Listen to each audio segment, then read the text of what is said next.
mine as well. Alright, hold on. Oh shoot. Where is my screen gone again? Dolt. I don't know if I Oh, lost we've this. got Homer Simpson on the mic. Right. There we go.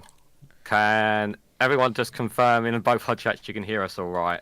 Yeah, I'll just use my phone to monitor chat. Should be the easiest way to do it. Can you guys hear us okay? It should be me and Reagan you can hear. Can you just let us Yeah. know you can hear us just all right, guys? Yeah, we Yeah, we can't can. use the cams. Make sure I've got. Oh, I can hear him. Jal says we can hear you. Too loud. What do you mean too loud? Oh, yeah, well, when we play the video, we'll do it like half. We Yeah. do it like we could do it like half volume because that's normally it. All right, I'll play it. If it's got issues, then we'll just we'll change it. So I'll play the Sunak clip now.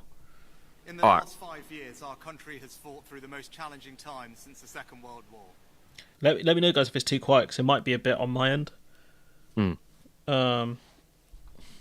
I stand here as your Prime Minister, I can't help but reflect that my first proper introduction to you was just over 4 years ago. It is quiet, I'm guessing. I'll bump the volume then. Stood behind one of the podiums, upstairs in the building behind me.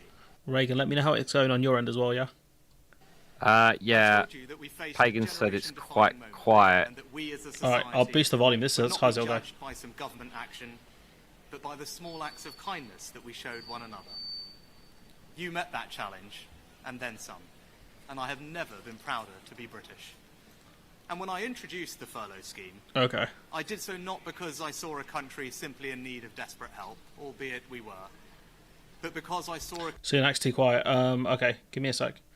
I'll have to...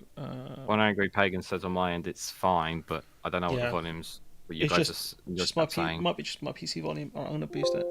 Alright, cool. This should be alright now. Country whose future hung in the balance. I could be bold and trust in the tens of millions of you at home that you would rise to the moment, or I could accept the inevitable, millions of job losses. Yeah, movie fan lovers back. Someone in the chat I knew from like years. For a long time now, like a long time. But yeah, no, about the COVID stuff, talking about small sacrifice, I think it's a bit wild, to be honest, because I didn't really have much choice. And to be fair, some people didn't make those sacrifices, like Joris Johnson. You remember him? Yeah. Yeah, I mean, I just think like he's just trying to save in grace, really. There was I know you haven't kept up with too much, but obviously Sophie Ridge was saying that one of the reasons that this has been called is because a lot of vote and no confidences were going in. So his hands were kind of tied today, so he had to call it. But it was just the worst. Just the worst possible day for it to happen to him. Really, I think he did it because of the inflation numbers have come down, like in terms of they're not rising as fast. And the other one was that the country's growth, like GDP growth, has gone up, even though we know like those metrics are really flawed, like really flawed. Yeah. So I think that's the reason why he's come out now, because he talks about it in his speech a little bit. You know, like how Phil talks about green shoots of recovery. This is what Starmer kind of talks about, not hints at, he talks about it strongly. The other thing as well, obviously, the other thing as well, obviously, the Rwanda plan's not really, they're kind of just sitting on that. And I think, this is kind of the only kind of boost that he's kind of got to roll with, if as well, as you were saying, because there's nothing really else going for him. And it's like what else is there to wait for? I mean, he can't. He's obviously. Part of me still thinks that he wanted to hold out till January, but I think he was kind of backed into a corner on this as well, by the Conservative MPs, because it was only going to get more worse, really, to be fair. Oh yeah, the music was pretty egregious. I was watching the Sky News stream, so I didn't hear it.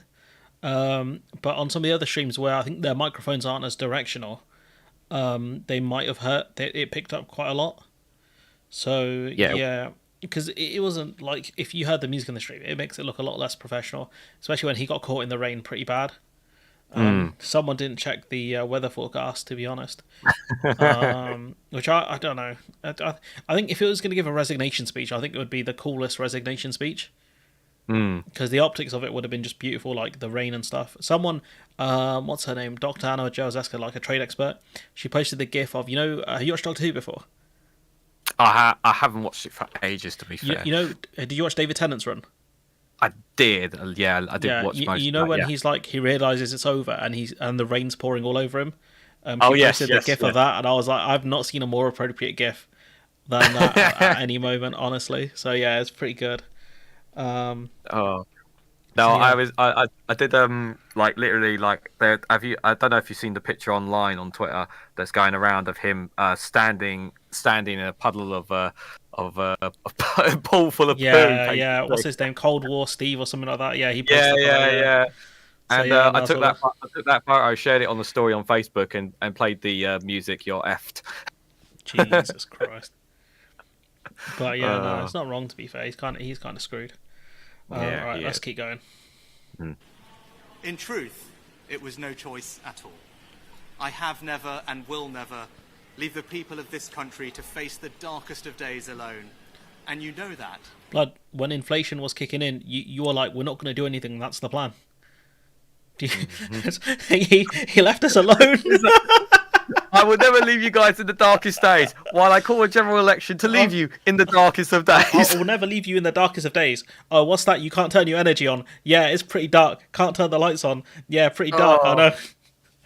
Oh, and don't worry about you people down in Devon. Yeah, I'm sure. Yeah, boiling your water is perfectly all right down there as well. I'll never leave you in your darkest days. Yeah. Yeah. Because you've seen it. As I did then, I will forever do everything in my power. Sorry for anyone who's not familiar with my game. I do pause a lot, so I apologise for that in advance. Provide you with the strongest possible protection I can. That is my promise to you. I mean, I really hope you do better in future, because you've not done well so far.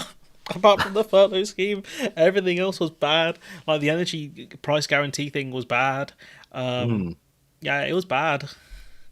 Yeah, I'm sure he will do much better for himself, his family, and kids over in America when this is all said and done. Infosys is doing pretty good. They're making a lot more money from government contracts, so fair play to them. They're making a lot of money. So he's definitely protected them. Because for so many of us, it's easy to forget the scale of what we've been through. We were hit by a pandemic that upended normal life. Who would have thought that the government would ever tell us how many times a day we could leave our homes? Then, just as we were recovering from COVID, war returned to Europe, with Putin's invasion of Ukraine sending your energy bills spiralling. I mean, it really shouldn't have impacted as much as it did, because, we didn't import that much energy from Russia. No, but you can already see what he's doing here. He's lining up the excuses here about everything that's going on, like COVID, war in Ukraine. Like he's putting all these barriers have come in our way, but we've overcome them, and it's just like, but you haven't. Yeah, but you haven't dealt with the cost of living crisis. You haven't dealt with the overcrowding prisons. You haven't dealt with the healthcare. You haven't dealt with the environment. I mean, there's just so housing is another one. Like poverty, in the poverty. Like it's scandal after scandal after scandal coming out of the Conservative Party. Like you haven't dealt with these issues. You really haven't. That's true. And you let it hit the country. You didn't block it or anything really. And that's one of the major problems. It did hit the country. It hit us pretty bad because you fucked it. All right. I came to office above all to restore economic stability. And who caused the economic instability, Rishi? Who was that? Was it a conservative? Maybe a blonde one? Maybe a short one? Maybe a slight lunatic one? Maybe it was a lettuce. Could have been defeated by a lettuce, possibly. Why did you have to come in for economic stability when you guys have been in charge for 14 years? Economic stability is the bedrock of any future success. Sounds like Rachel Reeves there. Whether that is rising wages and good jobs, investment in our public services, or the defence of the country. And because of our collective sacrifice and your hard work, we have reached 2 major milestones in delivering that stability, showing that when we work together, anything is possible. Oh, there's the music there. Okay. Our economy is now growing faster than anyone predicted, outpacing Germany, France, and the United States. And this morning it was confirmed that inflation is back to normal. This means that the pressure on prices will ease and mortgage rates will come down. I think we'll see an interest rate cut before the voting day, but I think it'll be too late. The other thing is, like, it wasn't Sam Coates, it was Ed Conway was talking about how they keep talking about the inflation cut, but really prices have gone up by about 20%. So when they talk about inflation coming down or whatever, people don't notice it because the costs have gone up so dramatically, where, like, if the rates slow down now, no one's going to care that much. Yeah, it's it's just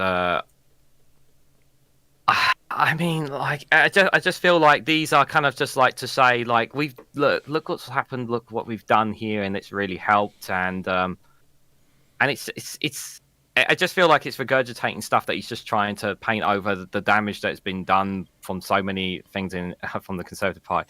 Just 1 second, Phil McCracken, thank you for the £10 super chat. You didn't. That's very. He says, wealth risen by 110 million in a year, worth 700 billion.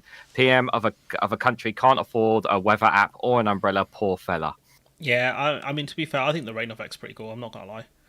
Yeah. I'm not too. Like, I know people are clowning him a lot on Twitter, but I thought it was cool. This is proof that the plan and priorities I set out are working. I mean, let's think about that. What he talked about was, like, growing the economy. Hasn't really done that. What's called stopping the boats, hasn't done that. Cutting the NHS waiting list, didn't do that.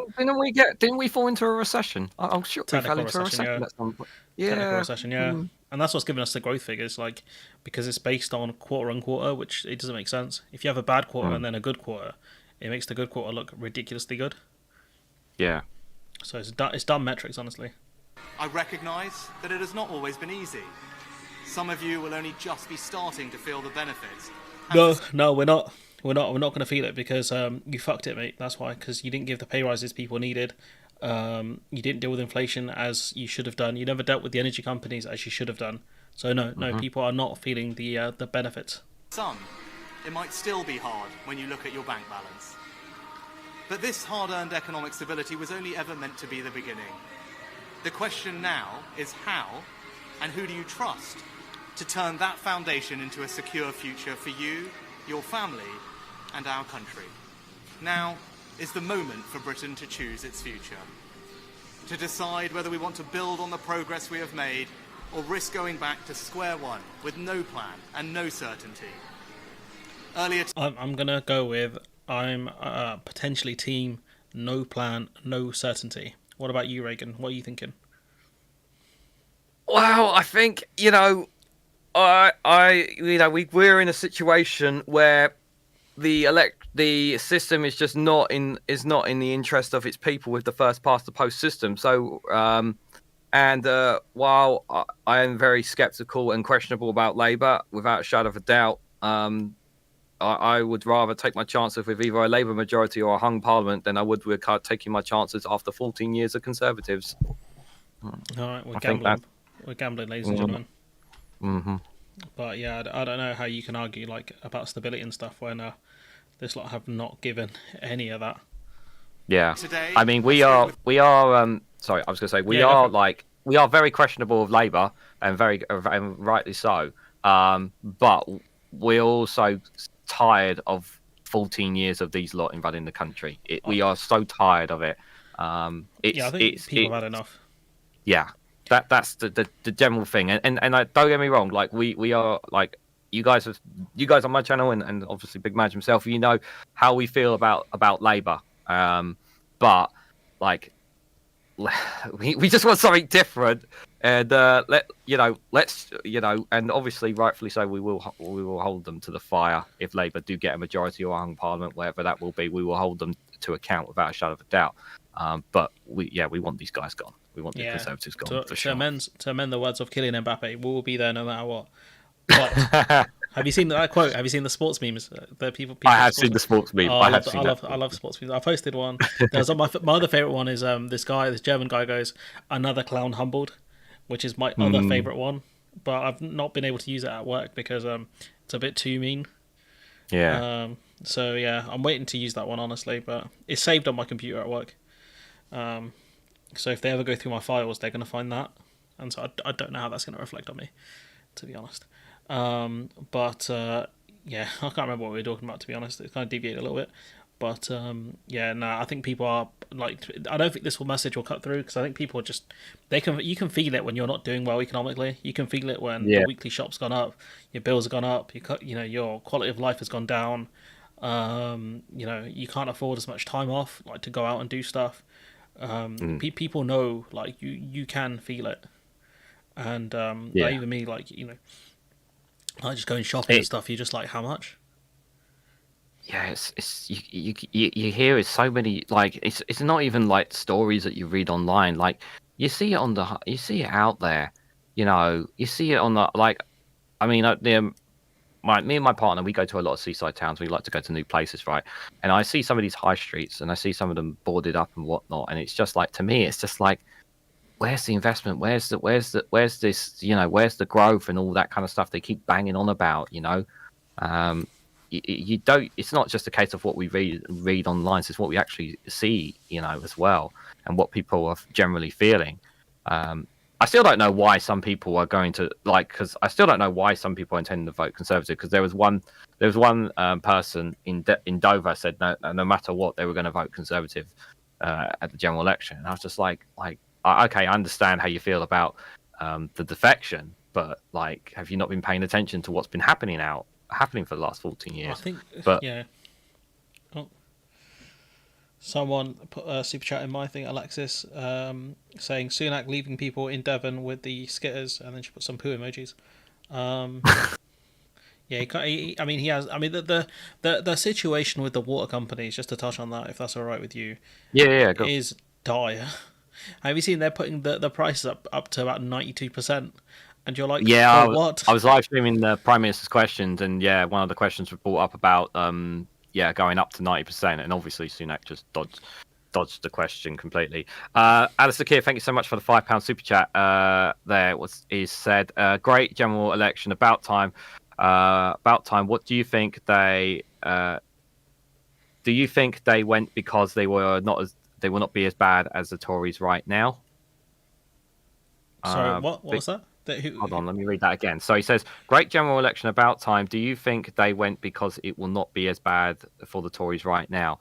I would say, yeah. I think yeah. The longer it would go, the maybe the more damage would have been for the Conservatives as it drags on, because obviously reform are taking voters away from the Conservatives. We know that from many polls, and we're hearing it from people on the street that some people are not going to touch Labour in any way, shape, or form. They're either going to switch to reform, or they'll vote for the other parties, or they'll just not vote at all. And the earlier they called the general election, the less minimal damage they would have. So, but I initially thought it would be in March. That was my initial bet, sort of thing, but that's not what happened. But what do you think? I mean, is it just calling it now to minimal damage, or is it a case of him being pushed out? I think they got some good numbers, like we spoke about earlier, like the inflation numbers, the growth numbers. I think now is their moment. Like, as soon as they got some good numbers, I think they were going to run with it. That's why I thought the autumn made more sense. But I think they got 0.6% growth or 0.06. I can't remember which one it was. QA's in my chat, so I'm sure he'll correct me at some point. So they're like, oh, we got growth figures now, and then we can spin it as we're growing faster than like other countries. That's what they've done, like Germany, France, etc. When we know it's bogus. Like, we know that kind of analysis is deeply dodgy, and I think that's why they run with it. Inflation's coming down a bit. Inflation rate is coming down a bit. Economy's growing, and they've got some good numbers now. I think that's why it's so rushed, because like people plan summer holidays and whatever. A lot of the journalists are angry because now they're stuck here, so they're going to be like extra annoyed at Sunak. The Spads are going to be annoyed at Sunak. Like, it's not a great time to run it, I think. So I think they can see good news coming in, a rate cut potentially, even though the interest rates aren't going to make a huge difference at this point to people. I think if it goes down, unless you're on a what's it called, a variable rate mortgage, Yeah. they're the only ones who are really going to feel it short term. But Yeah. yeah. Yeah, just before you carry on, One Angry Pagan, thanks for the £2 super chat. Says, sure, we've had protests here in Tor Bay, Devon, as well. Thanks for the £2 super chat, much appreciated. Thanks, guys, for anyone who super chats. Both of us, much appreciated. Yeah, I got one from Roshin with €5, but no message. But yeah, the Tories have run out of ideas. I think they're out of ideas. Steam as well. Like this guy looks like he's in when you listen to this, like, we had COVID, we had the Russian invasion of Ukraine, it feels like it's just a guy saying, I'm doing my best out here. The plan's starting to work. Jeremy not Jeremy I did a Tory thing there. What's this? You pushed the Jeremy Corbyn button. Keir Starmer has no plan, and I think he's gone with the angle of Keir Starmer isn't trustworthy. And I think they're going to throw that same argument at Sunak, saying, well, in your manifesto, you said you're not going to raise national insurance. He's going to say, I had no choice because of global factors. And he's going to say, like, look, I made the necessary decisions at the time. Why has Keir Starmer backed out on these pledges? And he can say, oh, it's because the Conservatives cooked the economy. And I think Sunak's going to come back with these pledges were never going to work. The only reason you said those things was because you lied to the people to get you to get into power. That's what he's going to say, I think. I do think there's going to be some people who are going to be distrusting of Keir Starmer, but but the overall picture obviously is like, yeah, we don't trust Keir Starmer, but we're sure as hell not going to have you running the country for another 5 years. I think it's almost a win by default because you're second place. It's like if the guy in first place shoots himself in the foot and then gets shot by 5 other people, and you just kind of run ahead of him at this point. Like, it's just misplay. I don't know if you play card games, but it's just misplay after misplay really from the Conservative Party. There's nothing left. Like, the fact that they have gone as long as they have done is incredible. But I think if they didn't have Boris Johnson in 2019, they would have lost back then as well. Yeah, definitely. Like that was like. I mean, what was it? What was it before? But it was when the previous general election was May and Corbyn, wasn't it? And that was they closed the gap, didn't they, Corbyn? Yeah. He closed the gap, didn't he? But obviously, people still had put their faith in Theresa May and Conservatives still. It's very close. Yeah, but buffering. Yeah. Oh no. Oh, hopefully not. Oh, it's on my end anyway, so I won't worry about it too much. But yeah, no, someone's putting in early election, July election to avoid airport, chaos at airports and Dover and school holidays. That's true, but I think in Scotland they still have school holidays. They must do it earlier. Oh, John Sweeney was saying, because I saw a clip from him, he was basically saying he was very annoyed about the timing as well, because he said it would affect Scottish holidays up there as well. So he's not happy about it either. Yeah, I don't blame him for that. It is weird their holidays are so early, though. Do they have a longer summer break? I don't know. So yeah, Scotland and other parts of the UK will be on holiday. Oh, okay, so it's other. It might be. Yeah, okay, that's interesting. There'll be more of the union that's on holiday. That's interesting. All right, let's. If are you right to go back on to listen to? Yeah. Of His Majesty the King to request the dissolution of Parliament. The King has granted this request, and we will have a general election on the 4th of July. That's just before my birthday as well. So I'm not even joking. Well, of all the days, I can't. You got to laugh that it's the 4th of July, Independence Day. Yeah, just for my birthday. Respect it, So I was going to book some time off anyways. He just gave me the perfect excuse to stay up late and eat pizza. So yeah, thanks, my boy Rishi there. I've got the perfect excuse. I don't know if I'll do it. I don't know. I might do an all night. Maybe I will. Maybe I won't. I don't know. I haven't decided yet. But I just think that the full days to pick it on, you're picking it of Independence Day. Yeah, sure. I don't think he thought about that. To be fair though, he'll be free of the UK because he'll probably go to California. There's no way he's staying on. No way he's staying on. Yeah, the thing is, it'll be weird though. He'd have to resign his seat and then just leave if he wanted to do that. Or he may lose his seat. Yeah, or then again, he might just move to California anyways. Because that's there's a few MPs that don't even live in the UK really. They're just here for a couple of votes. Do you know what I mean? Yeah. So I'm sure if you want to, he'd get a private jet. Do you know what I mean? From his from his probably his mansion in California to wherever he's got a helipad in the UK. I'll be honest. So he could easily do the journey. Like, he's rich enough to do it. Yeah, that's for sure. But yeah, Independence Day, guys. Independence Day.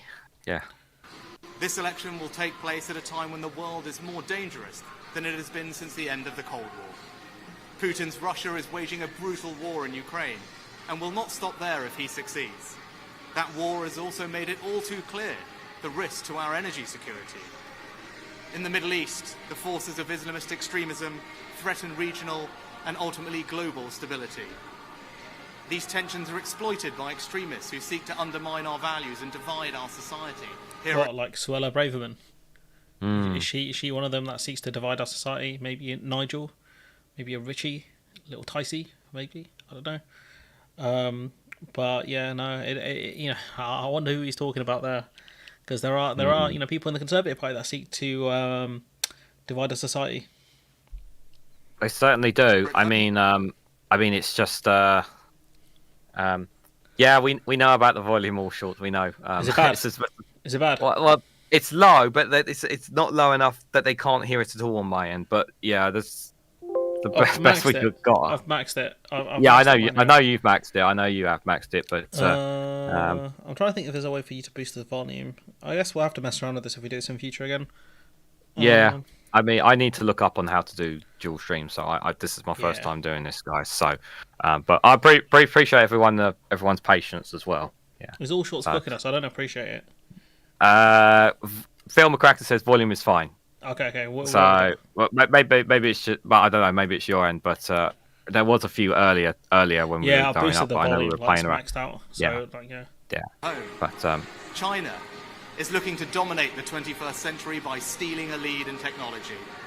And migration is being weaponized by hostile states to threaten the integrity of our borders. Hold on. Yeah. He just said, you're weaponizing migration in and of yourself with your policies. You're weaponizing them. He's telling other people are weaponizing it, but you're literally doing that. Yeah, with your policies, with your Rwanda policies, your former Home Secretary, Suella Braverman, is weaponizing migrants. Yeah, it's just the audacity. And it's the fact that they turned into a cultural war issue. Like, they kept saying we want to lower migration, and it's like, oh, we're letting more people in. It's like, that's a bit awkward. And the thing is that the other thing, obviously, as well, is obviously like he's not going to be able to really. They can't really bang much on the Rwanda scheme until they actually get flights taken off. They only had one person, and it was someone that we taxpayers paid for to go there. And when the story went out of obviously the person going to Rwanda, right? Journalists went over to Kigali to find this person, and they could not find him. So there are rumors in circulation that the person was brought back to the UK after we had paid the person to go to Rwanda. Was it £5,000 of taxpayer money? So because surely, you would if they were going to pull this off and send someone there, surely you would let that person get interviewed over in Kigali, to have it all blown up in the news and everything, because they would want to hear about it. But no. That person could be a fake person, because we don't even know who it is. Yeah, it's entirely possible. But they also said that it was someone that their application was rejected as well, wasn't they? But we don't know the full story, whether or not whether it was possible that they could have returned him they couldn't return him to the country that he came from because it wasn't safe. We don't know the full facts really there. We can only speculate, unfortunately, on that. Yeah, it's a bit... Yeah, not great to me. Yeah, I don't think it's a real person that went, I'll be honest. It's the conspiracy theorist in me. I think they just made up a person, made up a story.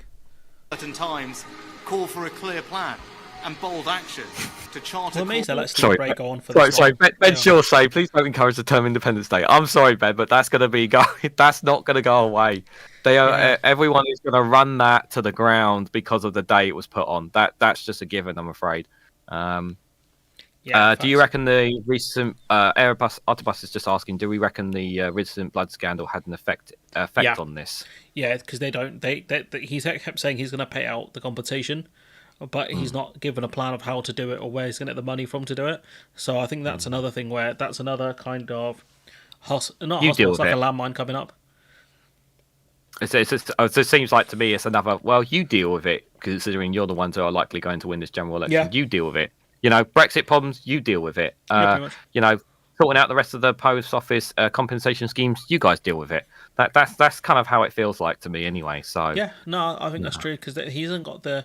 This comes off the week of the of that scandal. To be fair, so I think that would have been one of the things that caused it 100%. So yeah, I think that was it. I think the brain's trying to kick into gear after work. I think the blood scandal, the post office scandal, there's a lot of compensation to be given out, and they don't know where they're getting the money from. £10 billion. That's they could borrow the money for that compensation. To be honest with you, if they wanted, I wouldn't care that much. But they're not gonna. They don't want to do that because they set up a situation where like borrowing is seen as like a massive problematic thing. So where they're gonna get the funds from? 10 billion, like in terms of the UK, we can't grow that much. Where you get the money from?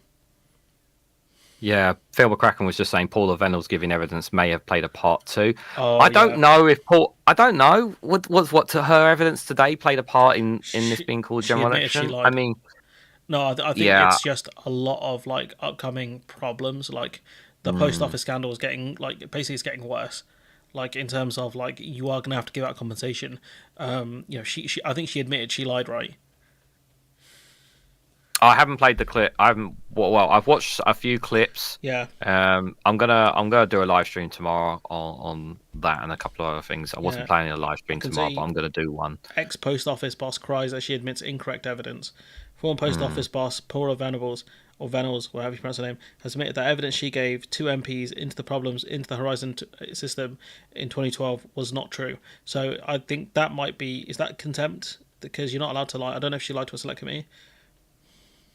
The post office thing, I completely accept it. Personally, I didn't know that, so I think she's going to argue that the company knew, people knew, she didn't know. So she's going to plead ignorance.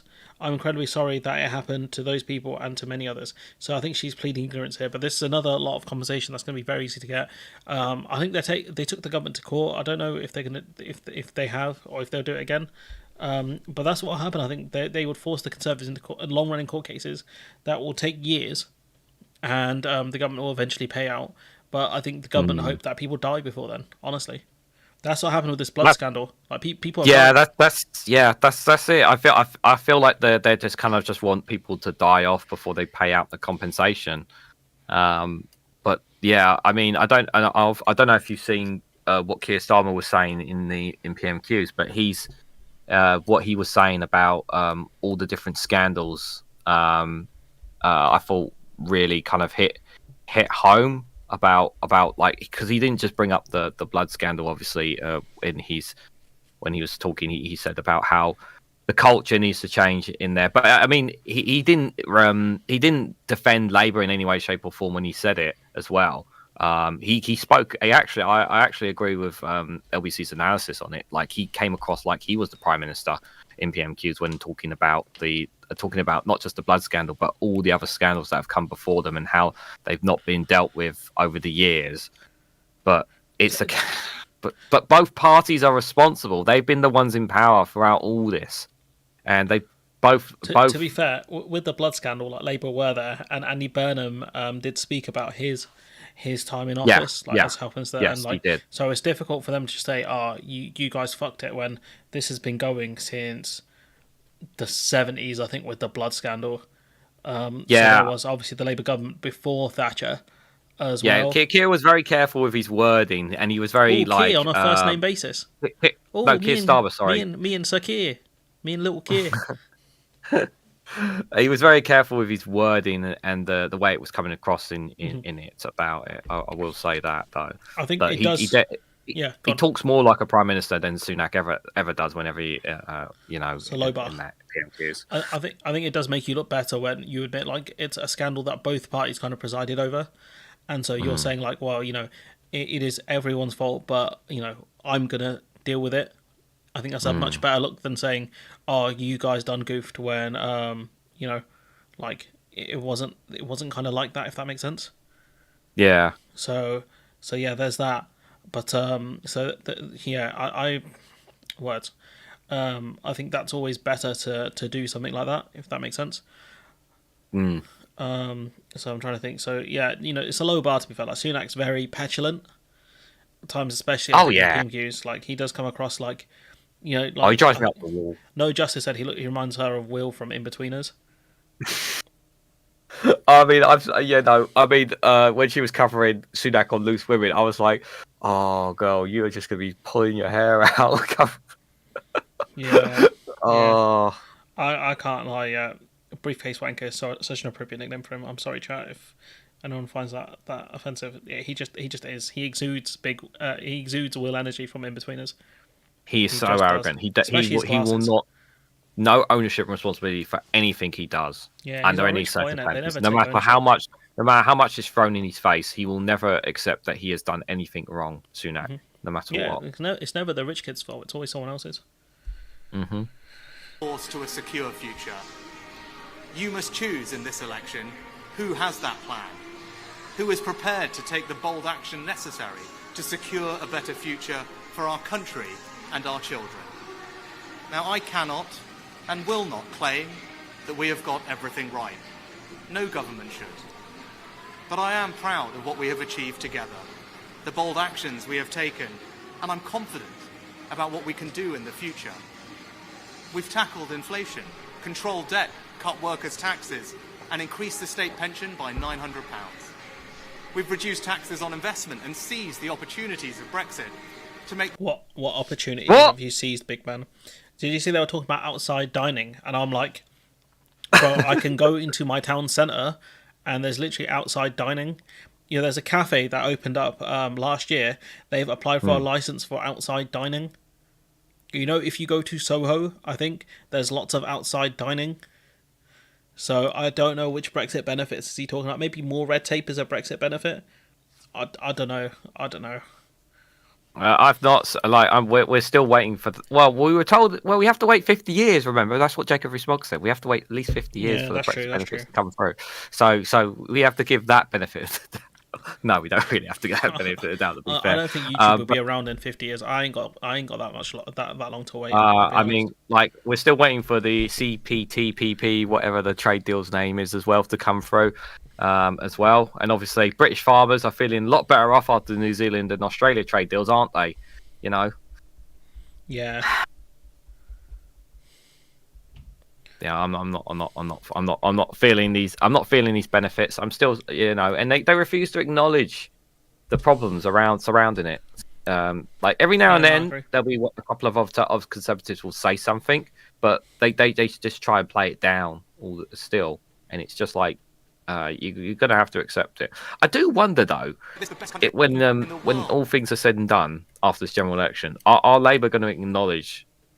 Will acknowledge it a lot. Will acknowledge the faults of Brexit a lot more than they are right now. I think they will a bit more. I think it's just about what they can get from the EU in terms of deals wise, but it's difficult, because the EU've got the big advantage over us in so many different realms. Like us, they're doing import checks on us. If we did import checks the other way around, it completely messes us up. And so, what do they have? Why would they give us an alignment deal when they've already won? If you see what I'm saying.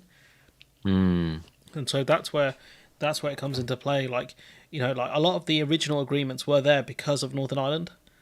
And now that, whatever you want to call it, the Windsor Framework or the Northern Ireland Protocol is working, for the most part, there's no incentive to really give, GB an alignment deal. Do you know what I mean? Because what's the benefit there? They spoke about it at the time. They said they don't want to give us an equivalency deal because we're too big a player. Labour have said, they don't really want an alignment deal because it means following EU rules. They were really weird about it because, do you know what? I was going to speak out this in a video separately. But when Starmer put out his six baby steps, or whatever they're called, right? Labour got battered over it because no one knows what the hell Labour policies are. No one knows what stayed in and what's gone. And so that's one of the problems that they're going to face, and that's one of the things Sunak's going to go after.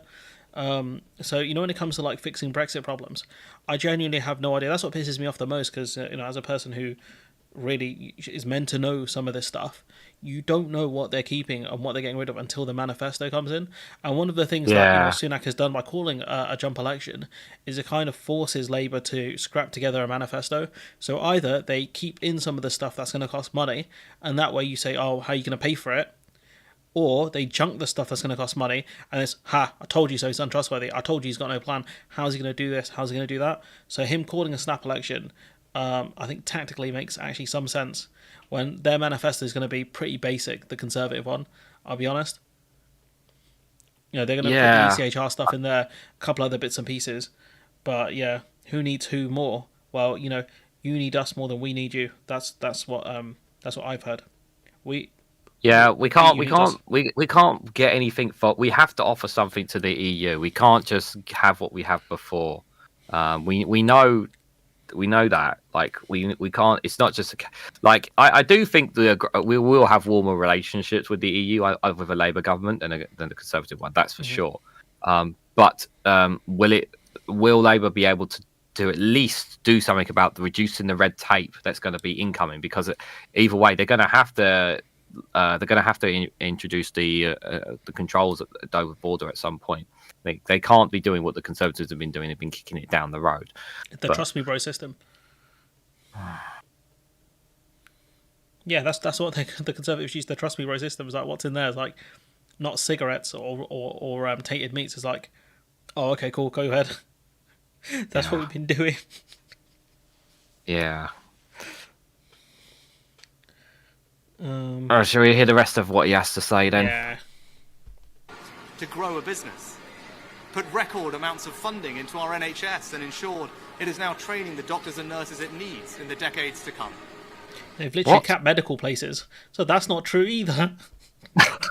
Doctors and nurses. Wait a minute. We have so many doctors and nurses, right, who haven't had a decent pay rise. And how long's it been, Madge? What's it been? 14. 10 years? 14 years since they've had like a real terms pay rise. It might have been since the recession, to be honest with you. It might have been. Yeah, I think it's even further back than that. I think it's even far back as the Labour government as well. Yeah, like that's how long they've had a real terms pay rise. Pay cut. And we're having this situation where lots of people are leaving their jobs into private healthcare, which makes perfect sense for them when they're offered more money, or some of them flogging to Australia or other countries, because why not? Because they'll get better pay and better quality of life at the moment, because things aren't quality here. Whereas the doctors and nurses and other NHS workers here are literally relying on food banks just to get on by. Like, that's how really bad it is right now for them. And we're having to pull people from workers from abroad, try to attract international workers from abroad, and then you're scuppering that by making it even more difficult by saying no, you can't bring your family along. So it puts even more people off from coming in, which means you have even less doctors and nurses want to work for the NHS, and that's also going to be, and that obviously same issue is going to be happening with universities as well. Yeah, honestly, it's like they've capped medical places, like, and he's saying we're putting it together to train more students. Like that's a complete lie. What about the 40 hospitals? Where's the 40 hospitals? Oh, I don't know. The 40 refurbishments. We didn't even do the 40 refurbishments. I think they only did about 4, maybe. I think 4, 5. I think, a little bit. I think the last. I might just be generous with the numbers there, if I'm honest. They looked at them and they were new. You've never seen this hospital before. We've reformed education, and our children are now the best readers in the Western world. Is that true? Are they the best readers in the world? I don't know. I'm gonna have to go on a limb and say no. I don't think we're the best readers in the world. And by the way, let's not forget. He doesn't point. Obviously, he's not going to point out the crumbling buildings in some of our schools. The fact that some of them are having to work in mobile homes, mobile buildings, obviously, and that's coming out of the school's budget. That's not even the government paying for them. That's coming out of the school's own budgets, by the way, as well.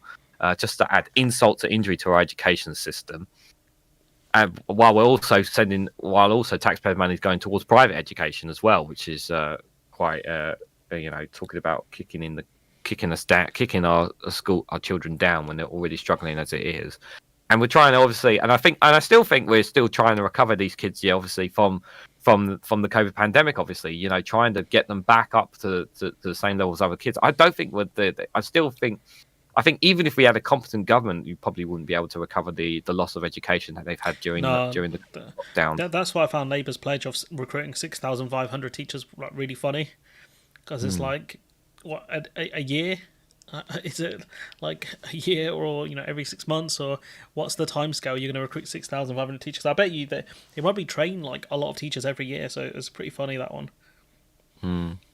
At least get him an umbrella so super tiny. Yeah, he needs one. Nah, he's all right. They mistimed it because it just started raining as he started his speech as well. That's what makes it even funnier. So had he come out about 10 minutes beforehand, he would have been all right. Yeah, he didn't come out on time. I blame Sir Larry the Cat though. I think he did. No. The reason is he did a number 2 and Sunak stepped on it. So that stalled him. Had to change to a new Gucci jacket. Yeah. So we prioritise energy security and your family finances over environmental dogma in our approach to net zero. Net zero is literally a Conservative Party manifesto pledge. That's pretty funny. Funded an increase in defence spending. The oil and gas companies are in their goddamn pockets, for crying out loud. Like, we're not even. And he talks about energy security. Yeah, he's like put like he windfall taxed what's it called, wind and solar. Yeah, he taxed them. I remember that. Yeah, I remember that story. I was just like, why are you taxing them? Their energy's free. Like, what the hell? I mean, how is that protecting energy security? It's nuts. 0.5% of GDP. We made a decision to invest more in local transport that you actually use, rather than endlessly plough more money into HS2. We set out HS2, the Tory plan. We got rid of our plan in order to make a better plan. I've said this before. I've said this so many times about HS2. HS2, yes, it was over budget. Yes, a lot of money, taxpayers' money, was wasted. And yes, there should be an independent inquiry into where all that goddamn money has gone, because a lot of it has disappeared. Absolutely no question. But that project should never have started in London. It should have started up in Edinburgh, and it should have been going from there all the way down into the north, where the transport is desperately needed. I personally, obviously, I have no idea where the investment would come, but I would never have scrapped HS2. I would not have scrapped HS2 because of the, yes, it costs now, but in the long term, the infrastructure it builds, the job creations that it does, and all the benefits that it comes of having HS2, I think it would have been better in the long term if they kept it. But I also get why some people would understand, because of the cost to it as well. I think if you were going to do it, you had to just fully commit, and we just didn't. I think that's the main problem. Like, other countries have bullet trains. Other countries have good public transport. We don't. There's a reason for that.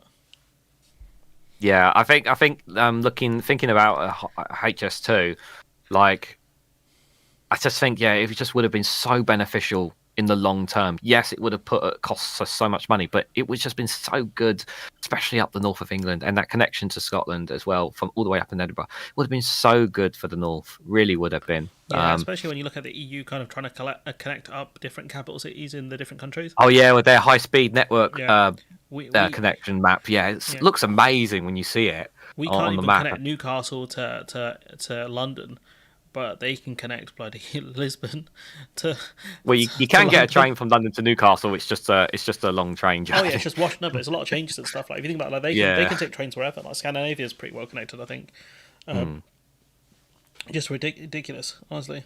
Like, if they committed to it from the start, it would have been alright. And if they actually put the funds instead of doing endless kind of consultations and stuff. Yeah. Did you have you heard? I haven't heard Labour rule out not going back to HS2, but I also don't know, because obviously there was talk of the land that obviously was bought by the government for HS2. I don't know if the government have sold the land or not, or if there've been problems or whatnot. So I don't know, it, but I'm not sure. Yeah, I've not heard anything, so I don't know if it's at all possible for Labour to revive the project in any way, shape, or form. I don't think they will. I don't think they will, because I think it's going to be, they're going to be asked how you're going to pay for it, and they're going to crumble like really fast. because that's what happened with the green energy pledge. Like that was genuinely really good. Like that was genuinely a really good policy. And then as soon as they started getting called on it, they were like, "No, we're not doing that." Yeah. So yeah, his jacket is getting really soaked out here. Like that's really bad. It's actually 2 different colours. Can you see that? Yeah. Out a comprehensive plan to reform our welfare system, to make it fair for those who pay for it as well as those who need it. Excuse me? Is fine. Say again. Excuse me. Well, a fairer system for the welfare. Like, don't even get me started there. Yeah, Do not even get me started there. Aren't they clamping down more on welfare recipients? So that is yeah. Don't even go there, Sunak. I mean, we've covered enough of that. Yeah. Anyway, carry on. Stopping the boats with our Rwanda partnership. No, you haven't stopped the boat, you face. No, you haven't. Stop the cap, Rishi. Boats? Stop the cap. You haven't stopped any boats. Farage is still there. If he's binoculars, they can still see them. Stop the cap, Rishi. Like you haven't stopped it. Like you haven't. Like there's over the summer we're going to see more people coming in. Stop the cap, honestly. And we will ensure that the next generation grows up smoke-free. That's the one good thing I think he's done. I think I don't agree banning it outright. I don't agree with banning it outright.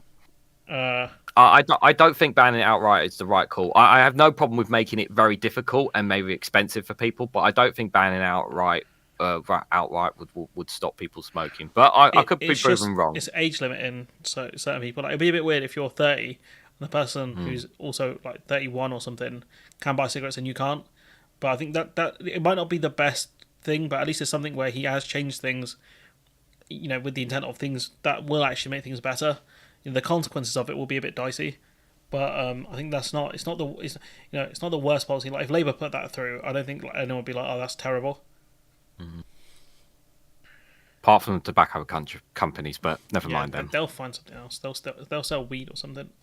No, they're targeting e-vapes and that. That's where they're going. Yeah. But I think Labour will ban that shit because no one likes that. Since I became Prime Minister, shows that we have a plan and are prepared to take bold action necessary for our country to flourish. Now, I've stuck with that plan and always been honest with you about what is needed, even when that... I don't think you've been honest a day in your life, pal, to be fair. Yeah, you're just mocking us with saying you're honest, mate. Just don't. Yeah. Because I'm guided by doing what is right for our country. You're guided by making Infosys richer. Yeah. This is not about what's right for the country. It's about how can I enrich myself? How can I get that India trade deal to enrich myself and my wife, and enrich all my friends around me? That's what you're thinking. You're not thinking about any of us. Yeah. Cue Steve Bray, says Billy Cushel. Yeah, Steve Bray is a legend for what he's been doing out there. Yeah, they took his music box. Those bastards took the music box away from him later on. So many of those as well. That's the crazy one. He's actually he's keeping the boombox industry alive. Yep. It really is. For the Labour Party. Because I don't know what they offer. And in truth, I don't think you know either. Nah, I can't lie. He kind of cooked with this one. I think I will give him. I think I'll have to give him that one. I think he's not 100% wrong with that line, because that's what I mean. Like that's why they're getting ridden so much over their pledges, because it's like, what do you actually stand for? No one really knows. Like because they keep dropping pledges. Like we've seen other commentators and stuff. They will cover Labour Party promises and stuff, and then they'll crumble within a week. Like, I don't know if you saw my video, but it's like on the protest laws. You had Lammy say one thing, what's her name? Lisa Nandy say another thing, Starmer said a different thing, and you're like, who am I supposed to believe in this cycle of people? Yeah, that one, I actually did a video because there was a story about how I think it was a story from Byline Times had a piece on how I think it's like a US right wing have been influencing politicians, obviously, to suppress more protesters here. Yeah. Here on oil and those who are attacking oil and gas companies and whatnot. I think specifically targeting Just Stop Oil and the likes of Extinction Rebellion, and I mean, my hope is that Labour will rescind some of them, but and I hope my hope is that the unions within Labour, because those who are members within it, will pressure a Labour government to ease the freedoms of protesting a bit more. That's my hope. Whether they will or not, but I do think the unions will do some kind of pressuring to give people more rights to protest. I don't know how much they will, but I think they will try and pressure the Labour government to do so. I think the government got taken into court over recently over the protest stuff, and they said that the police acted too heavy-handedly. I think that was over the last week, but there's been so much news come out. It's hard to keep up with everything. I'm surprised, considering all the boom boxes have been stolen by Steve Brown. I'm surprised I'm sure, surely someone can make a case for him suing the police for stealing all his boom boxes. To be fair, the Met Police will have one hell of a sound system. Could you imagine how the Met Police gala would go? Jeez. Well, they could set it up in a few prisons. They're a bit overcrowded at the moment, aren't they? So it would be nice if they could donate a few just to help. They could have one hell of a hoedown there in the prisons. Yeah. Let's see what else we got. And that's because they have no plan. There is no bold action. And as a result, the future can only be uncertain with them. On the 5th of July, either Keir Starmer or I will be Prime Minister. He has shown time and time again that he will take the easy way out and do anything to get power. And this is as you know, in the words of Drake, this is the part with the bite man. What's up? Like this is what he's going to say. Keir Starmer will say anything to win, and therefore he's a man who cannot be trusted. And I think this is going to be Sunak's attack line. And he's going to keep saying to Labour, what about this pledge? What about this pledge? You dropped this one. Why'd you drop this one? Stuff like that. And I think that's what they're going to keep at. They're going to target, if they're smart, they'll target the non-financial commitments as well, like the votes for EU citizens. Yeah, I think that's a very, very smart line there. Obviously, like, how can you trust Keir Starmer? And I get that position, but I think a lot of things people will also say is that, yes, people don't trust Labour. But we're also but we've had you guys for 14 years. Why should we trust you after what's happened for the last 14 years? Yeah, that's true. What this is the message I say to people. Yes, of course, I have doubts about Labour and questions about Labour without a shadow of a doubt. But do we want another 4 or 5 years of these lot in charge? Generally, hand on heart, no.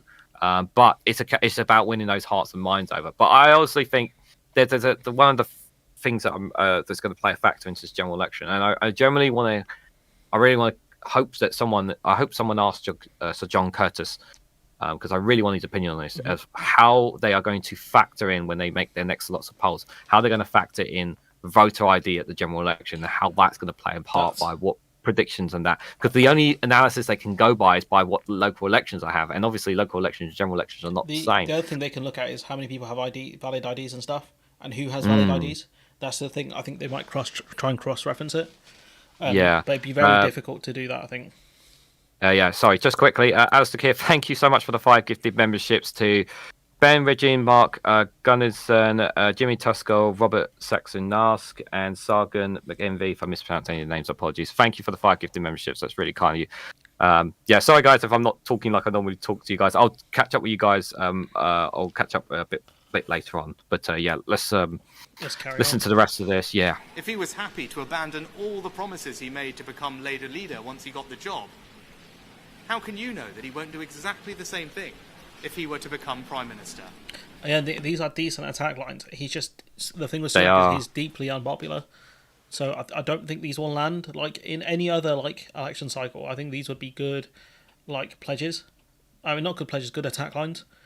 And I think it's just like if the polls were tighter. If the polls were tighter, this would be a very different story. But the polls aren't tight. The gap is very wide, and and a lot of those voters yes, a lot of people will buy into this, to what you're saying. Yeah. But that doesn't mean they're going to put their vote towards Conservative. They're going to still put their vote towards Reform, Lib Dems, Greens, or they're not going to vote at all.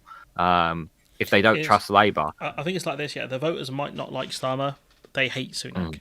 They really hate Sunak. I think that's the difference.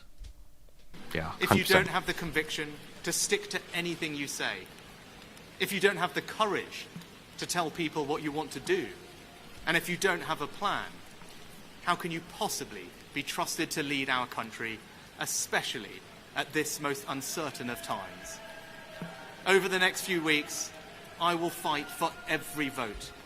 I will earn your trust, And I will prove to you that only a Conservative government led by me will not put our hard-earned economic stability at risk, can restore pride and confidence in our country.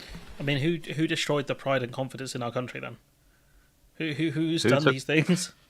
Who took the great out of Great Britain, I wonder? Yeah, someone's asking. Sunak was actually opposed to the Rwanda scheme, yeah. So he did oppose it originally, yeah. Yeah, when he was a Treasury Minister. Because that's what Laura something, I can't remember what her name was, she got questioned over that a while ago. So we're going to cut to the night and see what Sir Keir has to say. With his Harry Potter glasses. These two have the worst glasses in the history of the game, honestly. Drives me nuts. It's like, can you not afford a stylist? Are we all cosplaying Harry Potter at this point? Wild. Future, your community, your country. Sorry about volume, guys. Now, it will feel like a long campaign, I'm sure of that. But no matter what else is said and done, that opportunity for change is what this election is about. Over the course of the last 4 years, we've changed the Labour Party, returned it once more to the service of working people. I think in terms of delivery, I think Starmer looking around at the 3 different cameras or the teleprompters or whatever is really, really stupid. Like Sunak was like really quite, kind of staring in. There's no video. Oh yeah, it's because it's on the second screen. It should be. I think Reagan's guys can see it, but I don't think you guys. I think if I go like this, there we go. I think that'll fix it. No, it's not gonna. It won't let me do it on Discord. It's just the way it's set up. So yeah, you guys can't really see what I'm talking about, but maybe I can move this. Can you? Yeah, if I was going to say, can you? All we ask now. It should still be on Discord, anyways. It should be like this tab, I think. Hopefully. No, it's not. It's not going to do it. I'll switch it back, but you could end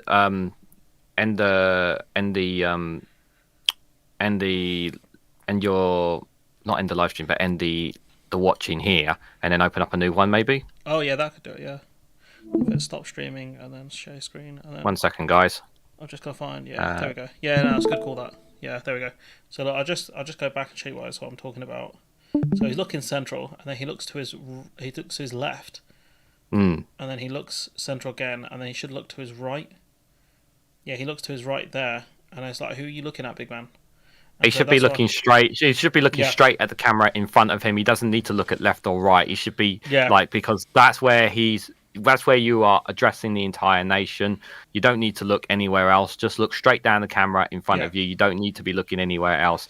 Just quickly before we carry on, thank you, Alistair Keir, for his £10 super chat. He says, from Scotland's point of view, in my opinion, a Labour is not trustworthy from what they have done and doing in Scotland, blocking SNP councils with the Tories and what they did with the Indie vote.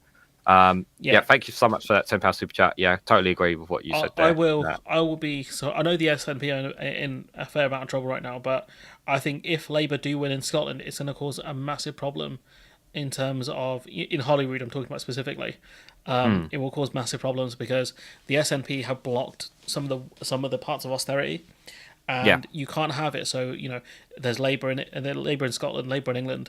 Scotland haven't got the 2-bedroom tax, haven't got the 2-child cap. I don't think they deal with that. Haven't got £9,000 tuition fees, etc. I think that will look incredibly dodgy if that happens. And if you do implement these policies, you're gonna lose. You're gonna lose. So it's not great. You see what I'm saying? Yeah, definitely agree. All right.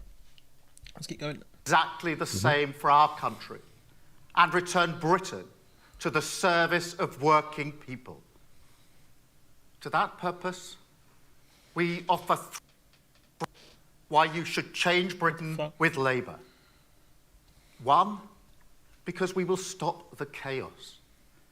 Look around our country. The sewage in our rivers. That's good. People waiting on trolleys in A&E. These are good attack lines. These are good. Crime virtually unpunished, mortgages and food prices through the roof. It's all, every bit of it, a direct result of the Tory chaos in Westminster. Yeah, he didn't just blame Rishi Sunak. That he blamed the Tory party. That's good. This is a good attack. Yeah. This was the right thing. Don't point it at just Sunak. Point the whole government. He could have gone on there. There were so many more things he could have pointed out. That's what the damage that has been. He could have gone on a lot more there about some of the damage that the Conservative Party has done. He could have mentioned austerity. You know, the amount of communities that have been destroyed. Council tax. A lot of councils. Yes, some of them have been mismanaged, but some of them have gone bust and whatnot under the continuous funding that has been cut as well. There's lots of things that he could have, a lot of attack lines he could have used. But yeah, those were some good bullet points. But he could have gone more. I think he picked those ones because, you know, like he's got policies to fix those, whereas or some of those. And so like if he picked like, other ones, they'd be like, oh, so what are you gonna do to fix the councils? He can be like, you know, I can't fix everything. So I think that's why he picked those ones out specifically. Mm-hmm. Right. Time and again, they pursue their own interests rather than tackling the issues that affect your family. And if they get another 5 years, they will feel entitled to carry on exactly as they are. Nothing will change. This is true. A vote for Labour is 100% a vote for true. stability. Yeah, I mean, to be fair, with the stability, like, I know Starmer said a bit ago, like, stability is change. Like, this is not gonna get, you know, you're not gonna win over people's support by saying, like, such, you know, milquetoast kind of boring stuff. Like, stability is change. Like, no one cares that, like, no one, like, it's not a vote winner, that one, I don't think. Economic and political. A politics that treads more lightly on all our lives. A vote to stop the chaos. 2, because it's time for change. Our offer is to reset both our economy and our politics so that they once again serve the interests of working people. We totally reject the Tory view that economic strength is somehow gifted from those at the top. So over the past 14 years... So you're going to increase taxes on the top 5% of earners, Sakir? No? Yeah. Okay. Still not offering that tax in the rich then, you know. I've seen, you know, the Green Party are offering the tax to the rich. Why don't you match them, Sakir? Yeah. You know, why don't they? Why don't really they nice if you did. Capital gains in line with income tax, maybe? Oh right, they may have taken. So I've covered some reports that they've taken some certain donations from certain people. Oh, that might be a reason why as well. Maybe. Yeah. Through all the crises we've had to face, sticking with that idea has left our country exposed, insecure, and unable to unlock the potential of every community. But a vote for Labour is a vote to turn the page on all that. A vote for change. And finally, 3, because we have a long-term... Why are you standing tilted, bro? Who is advising him to do this? What is going on here? Just speak to the camera, bro. Like, I don't understand why he's trying to be like the American thing where they look at 3 different teleprompts. Like, I don't know if he's got people in the room with him, but he should be just focusing like. I'm pretty certain there's people in the room.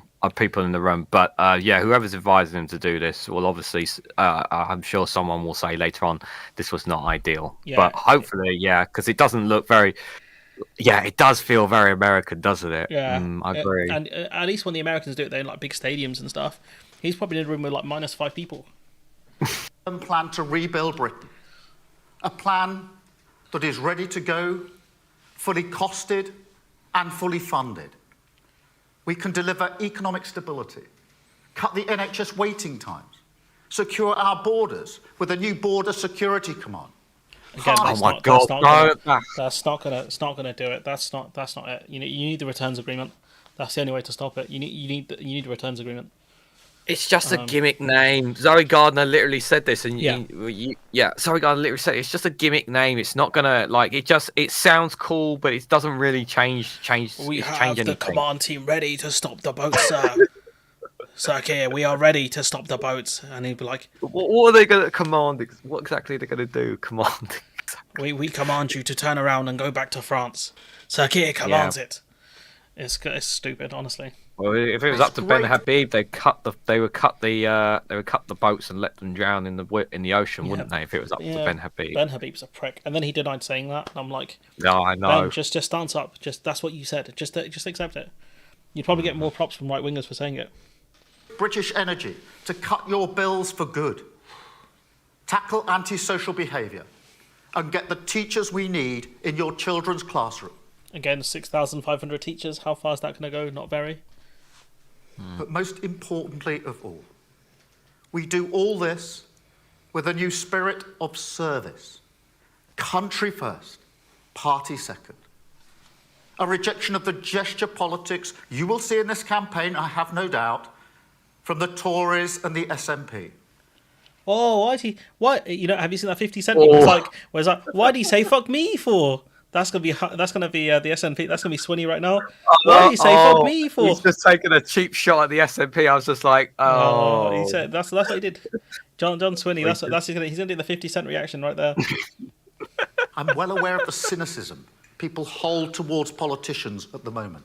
Why are people such cynics towards politicians? So, okay, is it because you back down on so many pledges? Is it because you gaslit people on what you said about Gaza? Should people not be cynical, especially around you, given that you lie consistently? Maybe. Maybe when you say Israel does have the right to cut off food, water and energy, maybe we shouldn't accept politicians like that.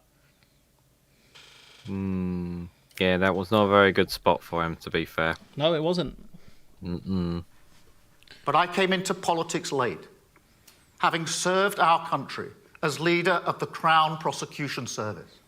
And I helped the police service in Northern Ireland to gain the consent of all communities.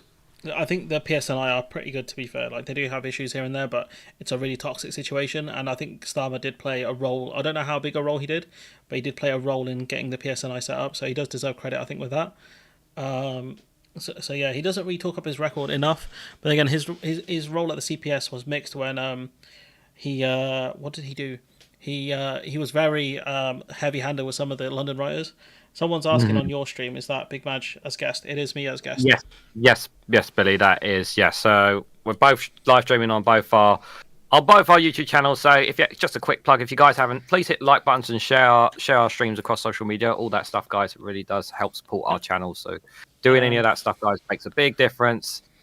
And of course, any financial support, if you want to do super chats, memberships, all that kind of stuff, guys, links are in our descriptions. So thank you everyone who's done that so far today, guys. Really appreciate it.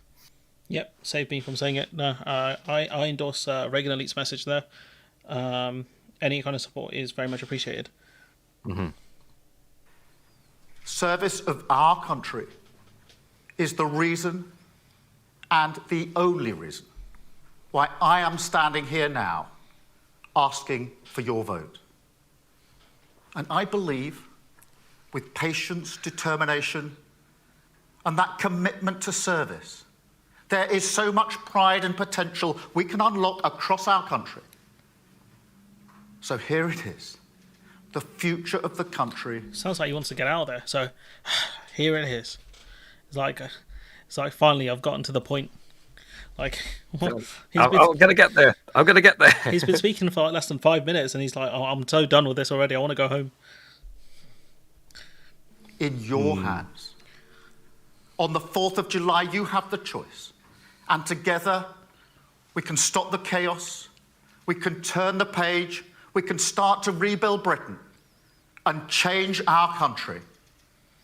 Thank you. Yeah, so there were people in the room, but it's just a bit weird. I think he should have stuck with the teleprompter, I'll be honest.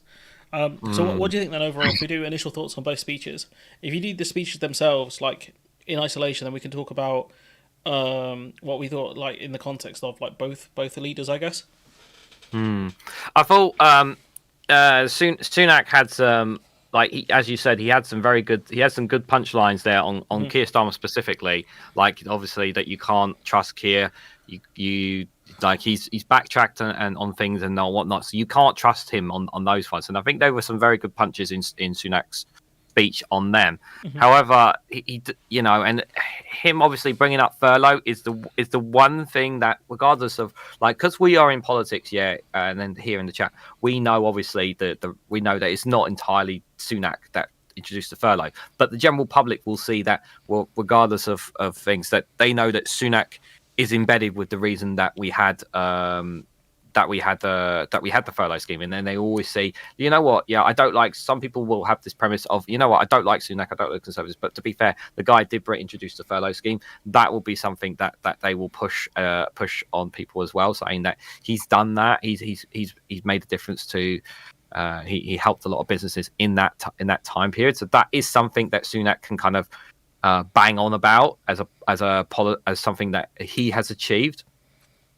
On that, just quickly, thank you for £2 super chat. Alistair Keir saying works out to be 1 in 4 schools, 6,500 there.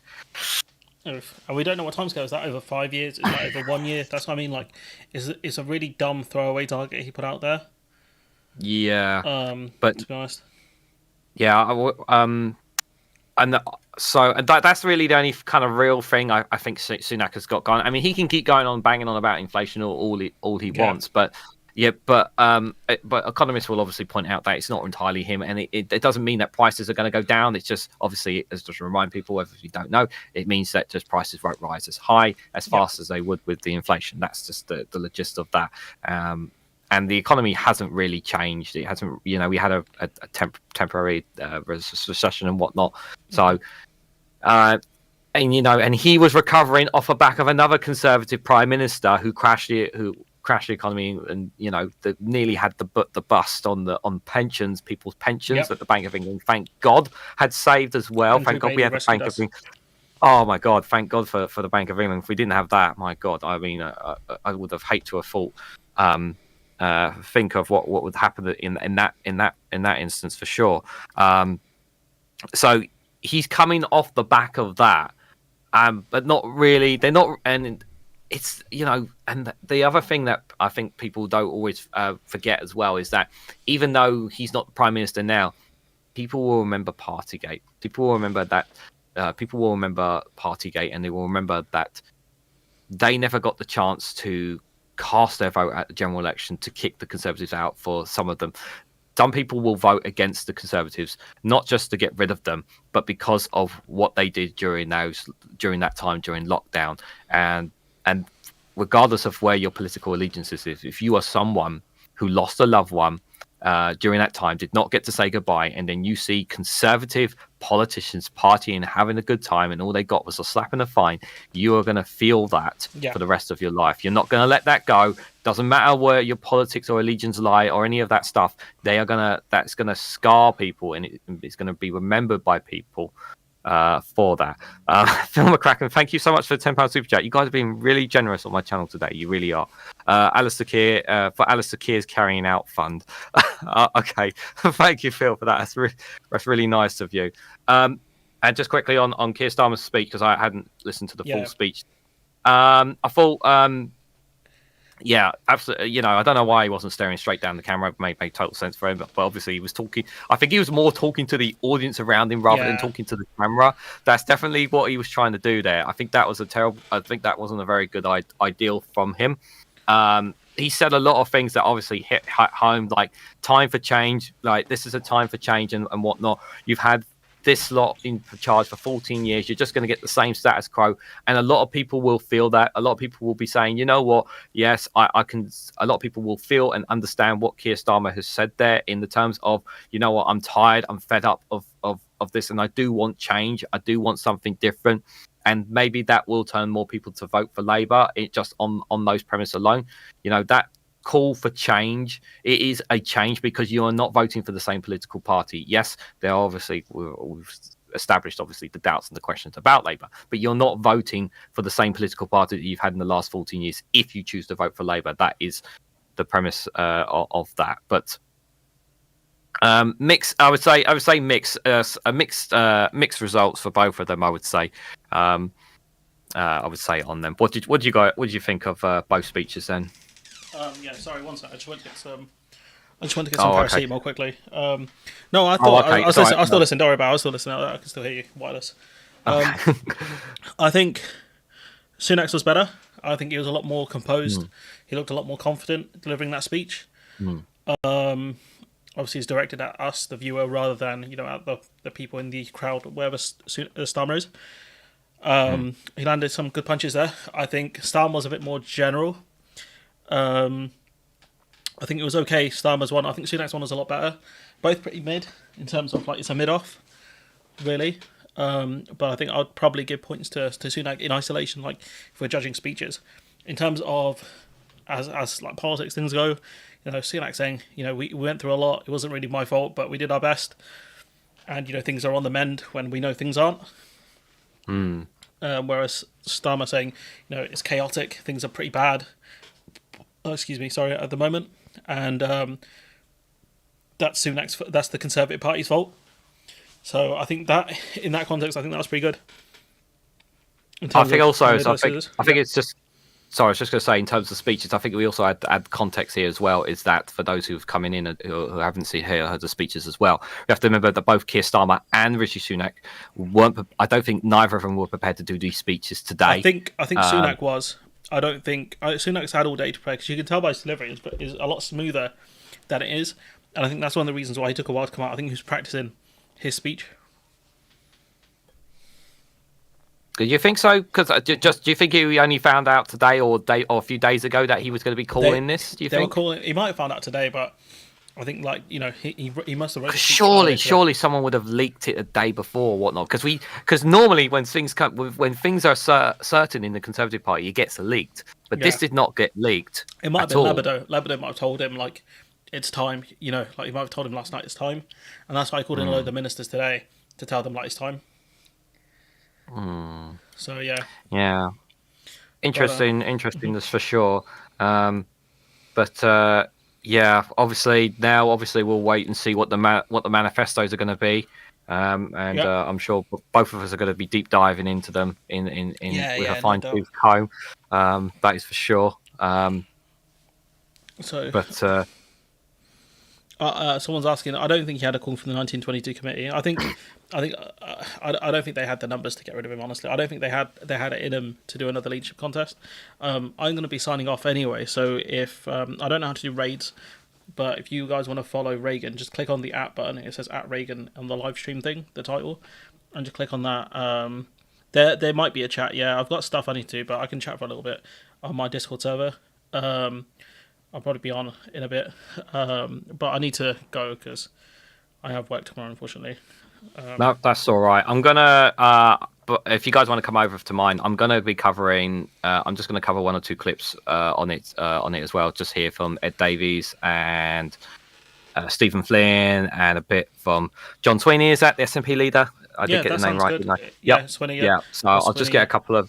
Yeah, so I'm just going to get a couple of them speeches for you guys. So if you guys want to come over and just hear from 1 or 2 other politicians before I sign off, you guys are more than welcome to come join me over at Big Maj's live stream. Yeah, just hit the @ button on the title and it'll take you over to Reagan's channel, and then you can find his stream pretty easily from there. I don't know how to do raids. I need to find that out because everyone's been doing them. Sorry, I don't know how to do it either, so I'm just as bad. But anyways, I'm going to jump off the call and end my stream.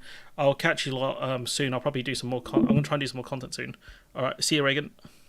All right, thanks so much, Big Maj. No worries, bro. Yeah, you too, man. Bye. All right, take care. Bye. So yeah, that was fun, my audience. But I'm going to be hopping off as well. I'll catch you all fairly soon. Yeah. It's possible. Yeah, I know there's no video yet. I don't know how old this... this chat on my stream. How old is this? Yeah, it's just the way we streamed it, honestly. I think my chat's buffering pretty hard. I'll catch you lot soon, don't worry about it. I've just got, stuff I have to do before I go to bed. Alright, see you guys. Bye-bye.